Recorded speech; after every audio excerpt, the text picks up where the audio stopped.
When we're talking about moving heads, there's 3 different types: spots, beams, and washes. Each of them have their own strengths and weaknesses. But then there's a 4th category, a hybrid, where it combines the best of all 3 into one nice package. There's really 2 main drawbacks for hybrids on the market. 1, to encapsulate all that functionality, they are big and they are bulky. And 2, they are expensive. So that's why it is so exciting that my friends over at Betopper are trying to break that paradigm with their BSW200 Beam Spot Wash 3-in-1 hybrid moving head with LED ring light strip. So while this looks great on paper, we're gonna test it out today and see if it really lives up to the hype.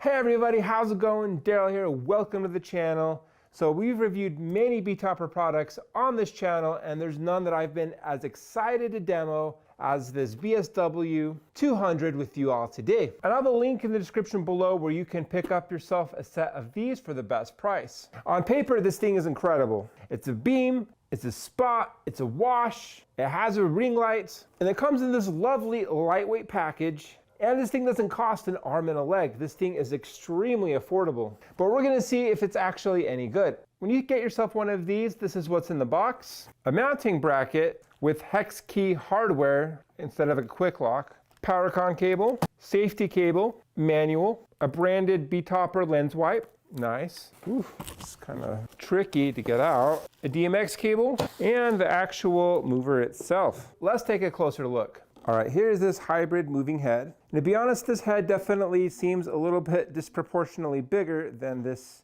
really slim, compact body. So this is the face of it. So here is the light output. And then here is that ring light, which is invisible until you turn it on. And then here is this badge that says Ion 4, part of this plastic shell. So if I turn it around, there's that same Ion 4 badge. On the back of this, there's a ton of ventilation holes for that heat dissipation. And then on the part connecting the head to the body, it has this Betopper logo on both sides. Then on the body itself, it's kind of hard to display, but on the body itself, there's some ventilation up here on the top. And on the sides, you have these little brackets protruding out with some holes, but there are no handles. I suppose you can kind of use these as handles, but maybe good to like strap this down on top of a totem or run a safety cable, but not as great to hold. In fact, I'm finding myself like holding onto the actual body because this head actually weighs more than the body. And then we have these 4 rubber feet on the bottom,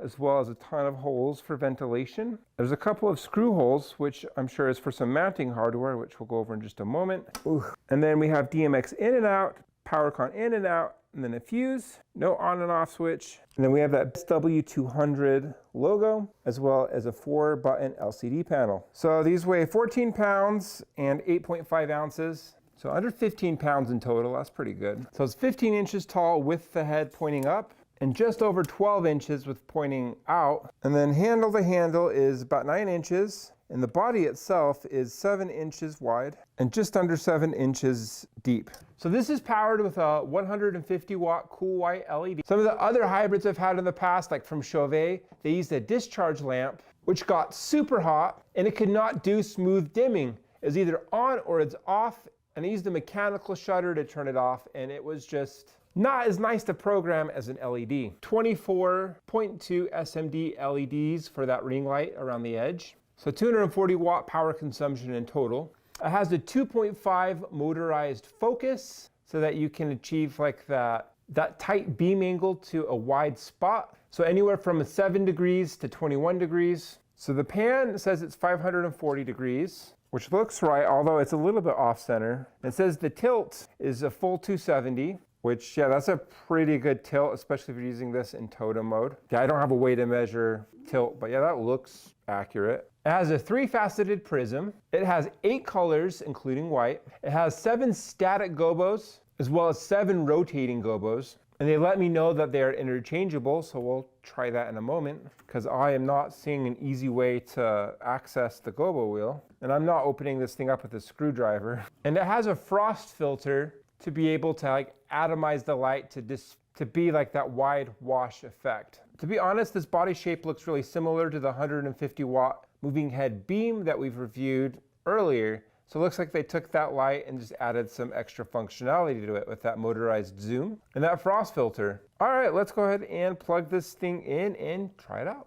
So there's no on and off switch, so to turn it on, simply plug it in. That was a longer boot up sequence than expected. DMX in, DMX out. Okay, here's this menu. Let's walk through the menu. So there's a couple of LED indicators for whether it's receiving DMX or there's an error, which is doing neither at the moment. So let's go ahead and, I think I'm supposed to say menu, but it says Manu. It's not like a character in Moana. There's auto mode, random mode, sound active mode, DMX, put it back in DMX. You can change the DMX address. There's only one channel mode, so you can't really change that. You can change the sensitivity of sound active. You can invert the pan or tilt. You can even do a pan tilt swap. Interesting. So let's go to the, let's not change the language. Let's go to the menu. Okay, so it looks like you can control each of the parameters manually. So if you wanted to set this and forget it, you totally could. So we'll go out of there. System errors, advanced. Don't think we need anything there. All right, that's basically it. Let's just plug this in now. All right, so I have this pulled up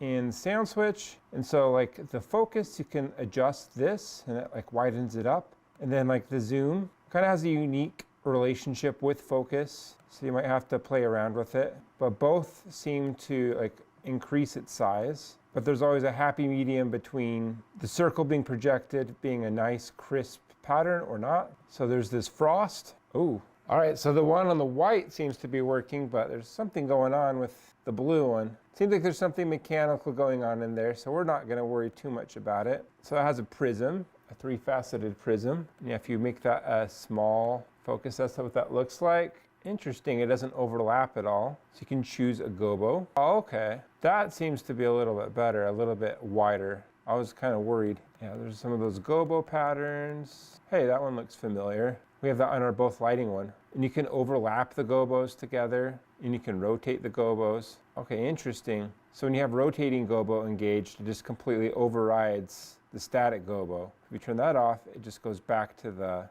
and that's pretty wide. What if I make this bigger? Interesting. With the prism off. Yeah, that's pretty big at the most narrow. So yeah, the gobos seem to make it bigger. And then the rotating gobo can get really big. Because yeah, if you look at that and then I do a gobo, I mean, that's the same, that's supposed to be the same beam angle. So it's like artificially narrower. It's not really actually that narrow. That's about as narrow as it is, which is still good, but it's not as dramatic. You know what I'm saying? Don't want that shaking though. And then you can do prism rotation. That's interesting. So there's lots of rotation. Okay, interesting. And then of course we have this LED strip. Here, I'm gonna dim this and then let's try this. So the speed, okay, by default it's pretty quick. Yeah, let's take a look at some of these built-in macros. So you can have it just be like a static color. It's kind of interesting that these LEDs are so far apart. But on camera it almost looks pretty unison. All right, let's go ahead and do a demo.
All right, what are my thoughts on Betopper's first hybrid mover? 3-in-1 spot wash beam with ring light. So there's a lot to love about this light. It has a lot of cool functionality. The zoom and the focus are pretty nice so that you have that adjustable beam angle. It weighs almost nothing and the output is massive. I know not everybody likes the ring light, but I do. While this one is a lot more economical than like the Chauvet Hybrid 140 SR, you can buy 4 of these for one of those.